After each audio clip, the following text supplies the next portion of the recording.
రాజకీయాలకు కొత్త నిర్వచనం చెప్పిన అన్నగారి రాజకీయ ప్రస్థానం ఇక్కడి నుంచే మొదలైంది. మహామహులు పుట్టిన తులసి వనం ఈ కృష్ణా తీరం. అలాంటి తులసి వనం ఈ రోజు గంజాయి మొక్కలు పుట్టాయి ఇక్కడ.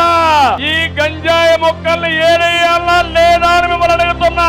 పవిత్రమైన ఈ మట్టిని మలినం చేస్తున్నారు. అధికారం అంటే బూతులు, దోపిడీ, క్యాసినోలు, పేకాటలు, కబ్జాలు. మనకందరికి సంక్రాంతి కోసం మనం ఊర్లోకి వస్తే ఈ దుర్మార్గులు క్యాసినోలు పెట్టి పేకాట ఆడించి మన దగ్గర డబ్బులు కొట్టేస్తున్నారంటే ఇంకా కొవ్వెక్కి విపరీతంగా మాట్లాడుతున్నారు. ఒకటే చెప్తున్నా, తెలుగుదేశం ఎవ్వరికి భయపడదు, భయపడే సమస్య లేదు.